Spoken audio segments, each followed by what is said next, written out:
बच्चों, आज से हम लोग पढ़ेंगे कार्बनिक यौगिकों का वर्गीकरण और नामकरण। तो उसके लिए हमें सबसे पहले कार्बनिक यौगिकों की संरचना कार्बनिक यौगिकों की संरचना को थोड़ा सा स्पष्ट करना पड़ेगा। तो कार्बनिक यौगिक कौन से होते हैं तो आपको मालूम ही है कि कार्बन के द्वारा जितने भी यौगिक प्राप्त होते हैं, अर्थात जीवधारियों से प्राप्त होने वाले, प्राकृतिक रूप से प्राप्त होने वाले पदार्थ कार्बनिक पदार्थ हैं। तो हम यहाँ कहेंगे कि कार्बनिक यौगिकों की संरचना को समझने के लिए कार्बन की संयोजकता की जानकारी आवश्यक है। कार्बन का परमाणु क्रमांक 6 है। मूल अवस्था यानी ग्राउंड स्टेट, मूल अवस्था में इसका इलेक्ट्रॉनिक विन्यास 1s2 2s2 2p2 है। किंतु अब यहाँ p उपकोष में केवल 2 ही अयुग्मित इलेक्ट्रॉन हैं, अर्थात इसकी 2 वैलेंसी ही प्रकट हो रही है। किंतु उत्तेजित अवस्था में इसका इलेक्ट्रॉनिक विन्यास 1s2, अब यहां से एक इलेक्ट्रॉन उत्तेजित होकर के p में चला जाएगा, तो 2s1 2px1 2py1 2pz1, यानी p के तीनों कक्षकों में एक एक इलेक्ट्रॉन। अब कुल मिलाकर के बाहरी कक्षा में 4 अयुग्मित इलेक्ट्रॉन है, जिससे 4 बंध बनाएगा, अर्थात इसकी संयोजकता 4 होती है। समझ में आ गया? तो इसका इलेक्ट्रॉनिक विन्यास उत्तेजित अवस्था में ये हो जाता है। इस प्रकार कार्बन के बाहरी कोश में 4 अयुग्मित इलेक्ट्रॉन हो जाते हैं। ये चारों इलेक्ट्रॉन 4 सहसंयोजक बंध बनाते हैं। अतः कार्बन की संयोजकता 4 होती है। अब ये समझ में आ गया? अब सहसंयोजक बंध किस रूप में है इसको देखें कि सहसंयोजक बंध एकल बंध यानी सिंगल बॉन्ड, कामा द्विक बंध यानी डबल बॉन्ड, कामा त्रिक बंध अर्थात ट्रिपल बॉन्ड के रूप में हो सकते हैं। अतः कार्बन परमाणु के सहसंयोजक बंधों की 4 अवस्थाएं हो सकती हैं। कौन कौन सी हो सकती हैं? अब इसको देखें। पहला कि चारों एकल बंध हों, इसका मतलब कार्बन में केवल एकल बंध हो। दूसरा, 2 एकल बंध तथा 1 द्विबंध हो। ये कैसे होगा कि 2 एकल बंध और इस प्रकार से 2 एकल बंध और 1 द्विबंध हो। और तीसरा क्या है कि 1 त्रिक बंध हो तथा 1 एकल बंध हो। ये कैसे? 1 सिंगल बॉन्ड और 1 ट्रिपल बॉन्ड हो। और चौथा हो सकता है कि दो द्विक बंध हो। कैसे? कि इस कार्बन के इस तरफ डबल बॉन्ड और इस तरफ डबल बॉन्ड। तो कार्बन के सहसंयोजक बंधों की जो स्थिति है, ये चार अवस्थाएं ऐसी हो सकती हैं। अब आते हैं कार्बन परमाणुओं का वर्गीकरण करेंगे। सी परमाणुओं का यानी कार्बन परमाणुओं का वर्गीकरण।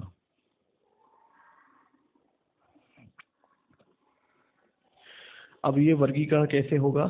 हमें इस वर्गीकरण में ध्यान देना है कि प्राथमिक कार्बन, द्वितीयक कार्बन और तृतीयक कार्बन तथा चतुष्क कार्बन, इनकी पहचान करनी है। एक हम उदाहरण लेते हैं, जो ध्यान से देखिएगा। पहले यौगिक बनाएंगे, फिर आपको समझाएंगे। ये है CH3, single bond C, single bond CH2। अब इस जगह पर हमने लगाया CH3, यहाँ पर भी लगाया CH3, और इससे CH2 और single bond CH, single bond CH3, और यहाँ पर भी लगा दिया CH3। इस प्रकार से एक हमने कार्बनिक यौगिक बनाया है। अब इस कार्बन में जितने भी कार्बन हैं वो सब अलग अलग प्रकार के कार्बन हैं। तो हम पहले समझाएं क्या कि वह कार्बन, ध्यान से देखिएगा, वह कार्बन जो केवल एक कार्बन परमाणु से जुड़ी हो, प्राथमिक या 1 डिग्री कार्बन कहलाती है। समझ में आ गया? तो अब हम यही पहचान कर लें। जैसे ये कार्बन केवल इसी कार्बन से जुड़ी है, तो ये कैसी हो गई? 1 डिग्री। क्लियर हो गया? ये कार्बन केवल इसी से जुड़ी है, तो ये कैसी हो गई? 1 डिग्री। समझ में आया? ये देखिए, ये कार्बन केवल इसी से जुड़ी है, तो ये भी हो गई 1 डिग्री। ये कार्बन केवल इसी से जुड़ी है, तो ये देखो 1 डिग्री। ये भी इसी से जुड़ी है, तो ये कैसा हो जाएगा? 1 डिग्री। ये हमने पहचान कर ली कि ऐसी कार्बन जो केवल एक ही कार्बन से जुड़ी होती हैं, उन्हें प्राथमिक कार्बन कहते हैं। दूसरा है कि वह कार्बन जो केवल 2 कार्बन, अब ये 2 कार्बन अलग अलग हों, ठीक है, अलग अलग से जुड़ी हों, उन्हें कहते हैं द्वितीयक या 2 डिग्री कार्बन। अब ऐसी कार्बन जो 2 अलग अलग, जैसे ये वाली कार्बन, एक इस तरफ और एक इस तरफ, ये कितने डिग्री? 2 डिग्री। ये कार्बन एक इधर एक इधर एक इधर 3 से जुड़ी है, लेकिन ये कार्बन एक इधर 2 से ही जुड़ी है, तो ये हो गया 2 डिग्री कार्बन। तो हमने यहाँ पर 2 कार्बन ऐसी निकाली जो 2 डिग्री कार्बन है। इतना समझ में आया? अब आते हैं कि वह कार्बन जो 3 अलग अलग कार्बन परमाणुओं से जुड़ी हो, उन्हें तृतीयक या 3 डिग्री कार्बन कहते हैं। अब यहाँ छांटें 3 डिग्री कार्बन कौन है? देखें, ये कार्बन एक इधर एक इधर एक इधर, तो ये कार्बन ऐसी है जो तृतीयक है, क्योंकि ये 3 अलग अलग कार्बन से जुड़ी है। समझ में आ गया? अब आते हैं कि वह कार्बन जो 4 अलग अलग कार्बन परमाणुओं से जुड़ी हो, उसे कहते हैं चतुष्क या 4 डिग्री या नियो कार्बन कहते हैं। अब यहाँ पर कौन सी कार्बन ऐसी है? देखें, ये वाली कार्बन 1 2 3 4, ये 4 अलग अलग कार्बन से जुड़ी है, तो इसीलिए इसको 4 डिग्री कार्बन या नियो कार्बन कहते हैं। तो ये अभी समझ में आ गया आपको? अब हम इसी प्रकार से हाइड्रोजन को देख सकते हैं। वह हाइड्रोजन जो प्राथमिक कार्बन परमाणु से जुड़ी होती है, प्राथमिक हाइड्रोजन कहलाएगी। तो यहाँ प्राथमिक कार्बन है ये, तो इससे जुड़ी हुई हाइड्रोजन प्राथमिक हाइड्रोजन। क्लियर हो गया? द्वितीयक कार्बन से जुड़ी हुई हाइड्रोजन द्वितीयक हाइड्रोजन, तृतीयक कार्बन से जुड़ी हुई हाइड्रोजन तृतीयक हाइड्रोजन, और चतुस्र हाइड्रोजन नहीं होती, क्योंकि कार्बन की कुल 4 वैलेंसी होती हैं और उन चारों वैलेंसी से 4 अलग अलग कार्बन जुड़ती हैं, इसलिए चतुस्र हाइड्रोजन नहीं होती। तो हाइड्रोजन 3 प्रकार की हो गई, प्राथमिक, द्वितीयक और तृतीयक। इसी प्रकार से हम सक्रिय समूहों की को भी बोल सकते हैं कि प्राथमिक सक्रिय समूह, द्वितीयक सक्रिय समूह, तृतीयक सक्रिय समूह। तो फिलहाल अभी आप इतना अगर समझ गए हो तो आगे बढ़ते हैं, ठीक है। अब इसके बाद आते हैं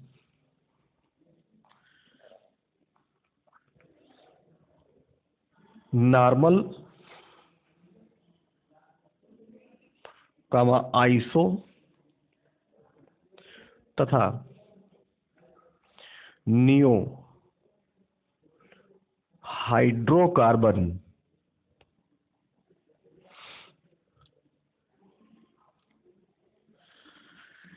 अब हमें सबसे पहले नॉर्मल हाइड्रोकार्बन देखना है कि नॉर्मल हाइड्रोकार्बन कौन होते हैं। नॉर्मल हाइड्रोकार्बन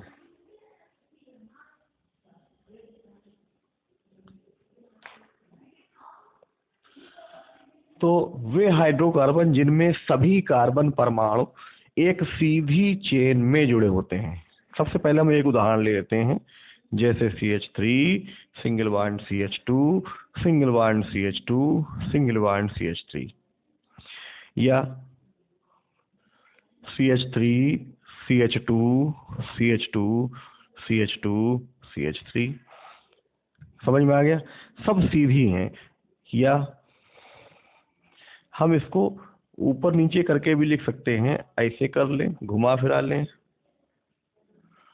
ये देखिए, अगर हम इसको सीधा करना चाहें तो ये है तो सीधी, एक चेन सीधी होनी चाहिए, ठीक है। तो इसकी डिफिनीशन क्या हुई कि वे हाइड्रोकार्बन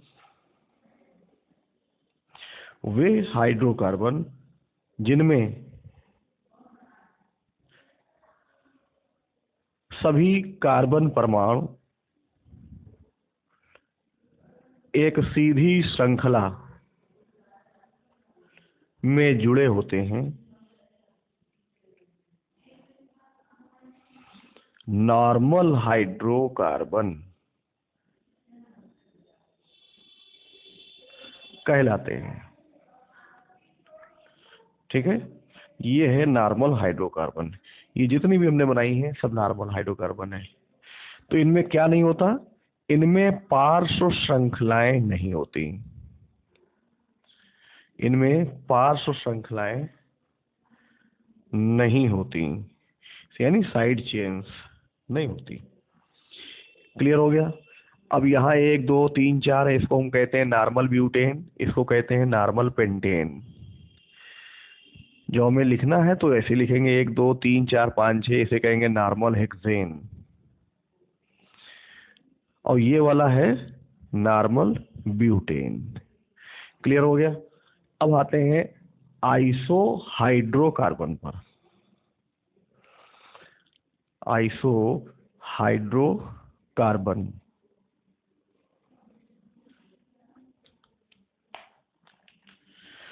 अब आइसो क्या है कि ऐसी हाइड्रोकार्बन, यानी वे हाइड्रोकार्बन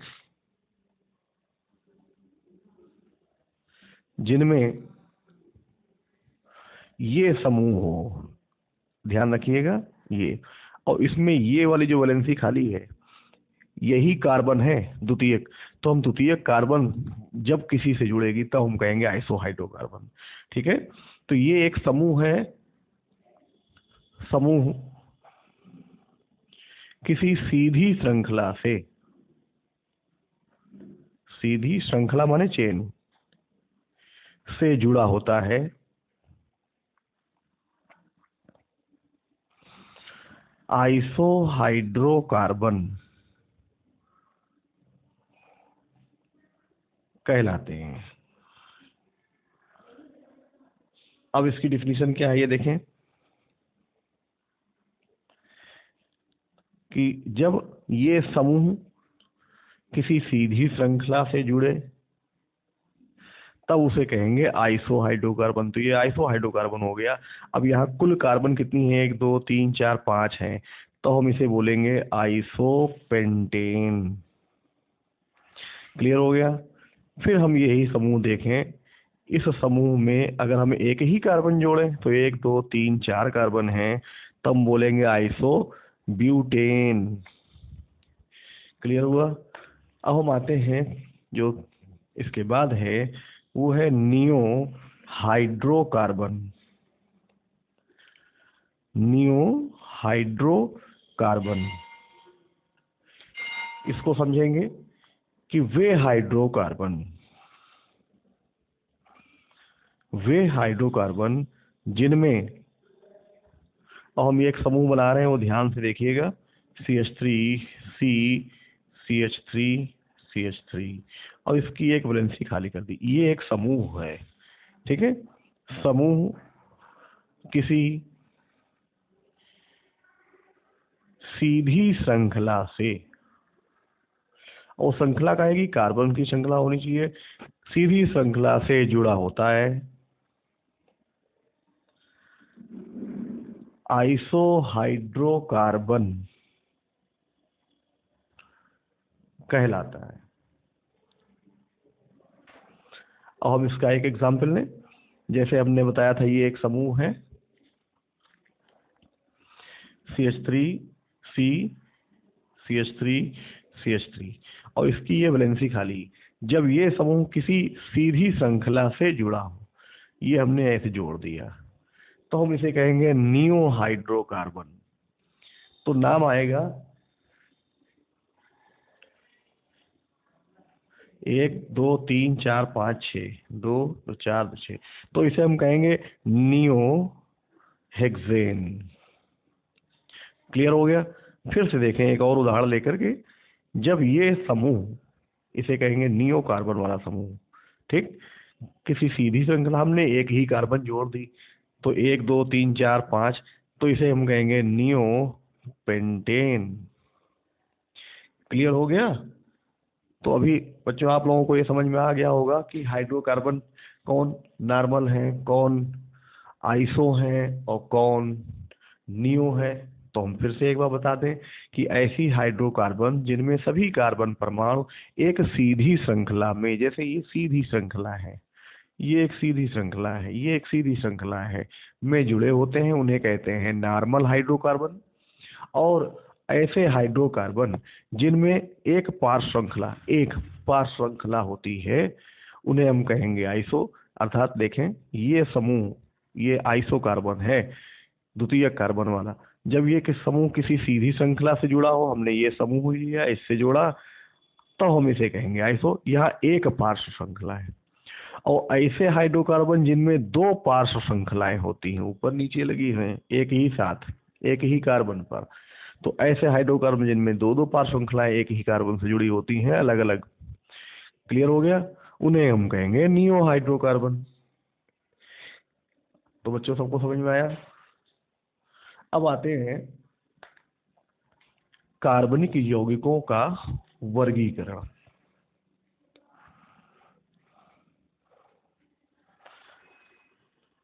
कार्बनिक यौगिकों का वर्गीकरण।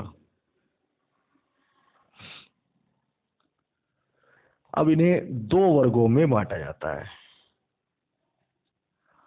2 वर्गों में बांटा जाता है। अब वो 2 कौन कौन से वर्ग हैं, इसको देखें। पहला है एलिफैटिक। एलिफैटिक या खुली श्रृंखला यौगिक, इन्हें कहेंगे ओपन चेन कंपाउंड्स। खुली श्रृंखला माने ओपन चेन।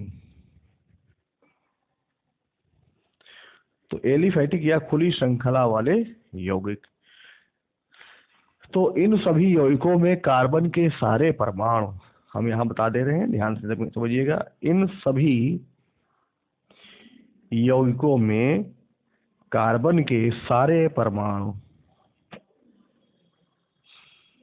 एक खुली श्रृंखला में एक खुली श्रृंखला में जुड़े होते हैं और कार्बन के सभी परमाणु एक सीधी पंक्ति में होते हैं। अब इसमें पार्श्व श्रृंखला वाले भी आ सकते हैं और बिना पार्श्व श्रृंखला वाले यानी नॉर्मल भी आ सकते हैं, आइसो भी आ सकते हैं और नियो भी आ सकते हैं। क्लियर हो गया? जैसे, और हम इसका उदाहरण लेते हैं,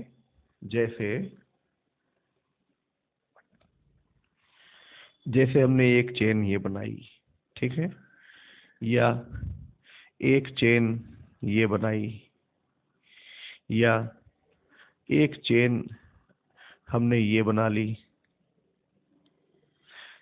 ये सब ओपन चेन यानी एलिफैटिक हैं।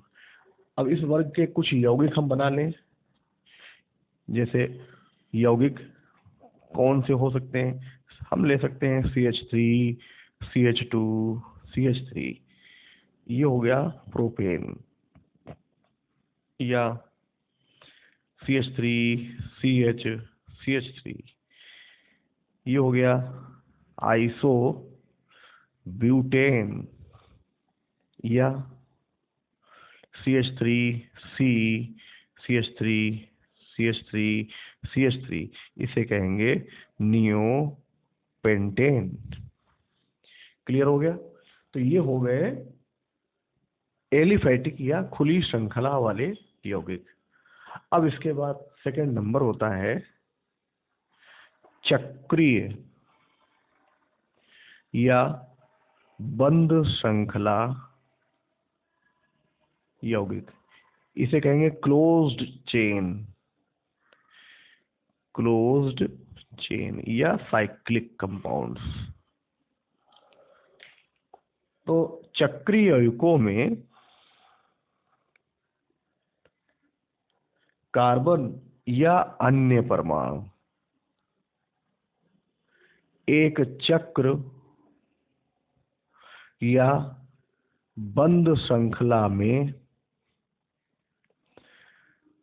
जुड़े होते हैं। इन्हें निम्न दो उपवर्गों में बांटा गया है। अब हम इसका वर्गीकरण कर लेते हैं। अब वो वर्गीकरण क्या है, हम इसी में बताते हैं। पहला है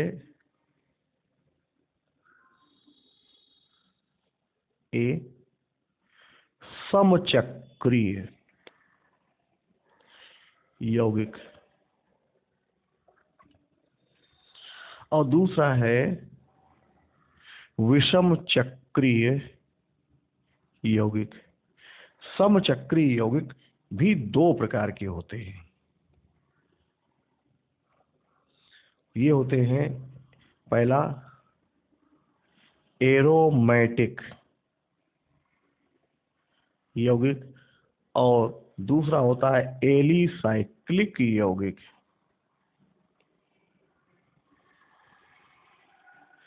क्लियर हो गया? तो इस प्रकार से हमने चक्रीय या बंद श्रृंखला यौगिकों का वर्गीकरण किया। तो बच्चों, कल आपको इसके बाद वाली चीजों को समझाएंगे और ये यौगिक क्या होते हैं इनको उदाहरण से स्पष्ट करेंगे। इतना आपको समझ में आ गया होगा?